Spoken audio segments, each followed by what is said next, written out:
എല്ലാവർക്കും നമസ്കാരം. ഏറ്റവും പ്രിയപ്പെട്ട സുഹൃത്തുക്കളുടെ സിനിമയുടെ വിദ്യാഭ്യാസമാണ്. അതുകൊണ്ട് അതിൽ പങ്കെടുക്കുന്നത് കൂടുതൽ കൃത്യമായിട്ടുള്ള അനുഭവമാണ്. പ്രിയപ്പെട്ടവരെന്ന് പറയുമ്പോൾ നമ്മുടെ നിർമ്മാതാക്കൾ, എഴുത്തുകാർ, സംവിധായകർ, അഭിനയിച്ചവർ എല്ലാം ഏറെ പ്രിയപ്പെട്ടവരാണ്. ജിനും റോയലും ചേർന്നിട്ടാണ് സിനിമ നിർമ്മിച്ചിരിക്കുന്നത്. കൂടെ സരിക്കുന്നുണ്ട്.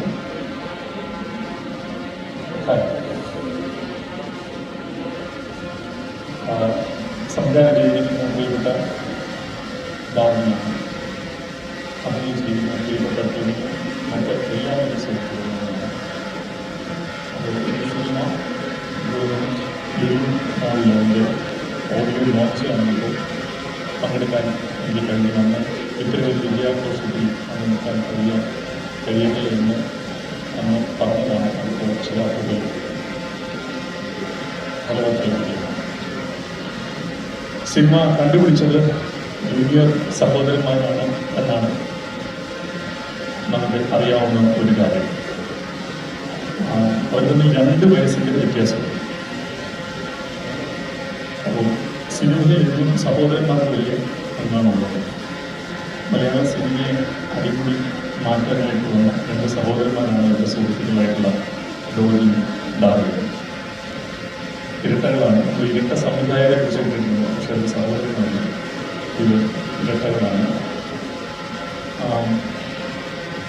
ഈ സിനിമ തുടങ്ങുന്നതിന് മുമ്പ്, ഡാർവിനും ഈ സിനിമ ചെയ്യുന്നതിന് മുമ്പ് ഡോളിയും ആയിട്ട് ഏറ്റവും അധികം അസോസിയേറ്റ് ചെയ്യുന്നത് ഞങ്ങളുടെ എഴുത്തുകാരുടെ സംഘടന നിർമ്മിച്ച കാപ്പ എന്ന സിനിമ ഞങ്ങൾക്ക് വേണ്ടി നിർമ്മിച്ച് ഡോളിനും ജിനും ചേർന്നിട്ടാണ്.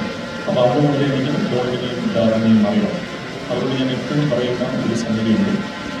നിങ്ങൾ കുറേ നാൾ മലയാള സിനിമയിൽ ഒരു കറക്കം കറങ്ങുമെന്നും മലയാള സിനിമയുടെ ഏറ്റവും പ്രധാനപ്പെട്ട ചില സിനിമകൾ നിങ്ങളുടെ ഉണ്ടാകുമെന്നും പറഞ്ഞതാണ്. അപ്പോൾ അതിൻ്റെ ഒരു തുടക്കമായിട്ട് ഈ സിനിമ ഞങ്ങളുടെ കടന്നു വന്നപ്പോൾ എൻ്റെ സഹപ്രവർത്തകനായ സാധ്യത സിനിമയെ കുറിച്ച് പറയുന്നത് ഒരു ഇറ്റാലിയൻ കഥ ഏറ്റവും വ്യത്യസ്തമായ രീതിയിൽ പറയുകയും ഒരു ഏറ്റവും ഫലപ്രദമായി റീക്രിയേറ്റ് ചെയ്യാൻ പറ്റി. അതുപോലെ ജയിച്ചു വരുന്ന ഒരു നായകനല്ല അദ്ദേഹം. ആ നായകൻ ഫ്ലോഡാണ്. അയാൾ ഏറ്റവും അവസാനം പൂർണ്ണമായി പൂർണ്ണമായി വിജയിക്കാത്ത ഒരു നായകനാണ്. അത്തരമൊരു പ്രമേയം കൈകാര്യം ചെയ്യാൻ അങ്ങനെയൊരു തിരുവനന്തപുരത്തുണ്ടാകാൻ എൻ്റെ പ്രിയപ്പെട്ട സുഹൃത്തുക്കൾ ചെയ്യുന്നു. അവരുടെ സംവിധാനം ചെയ്ത് വിജയമാക്കി കൊടുക്കാൻ ആദ്യം സാധിച്ചു. അതുപോലെ ഗാനം എല്ലാ ഭാവങ്ങളും ഈ തിയേറ്റർ ഓഫ് ഡ്രീംസ് എന്ന് പറയുന്നത് ഏറ്റവും മനോഹരമായ വിദ്യയാണ്.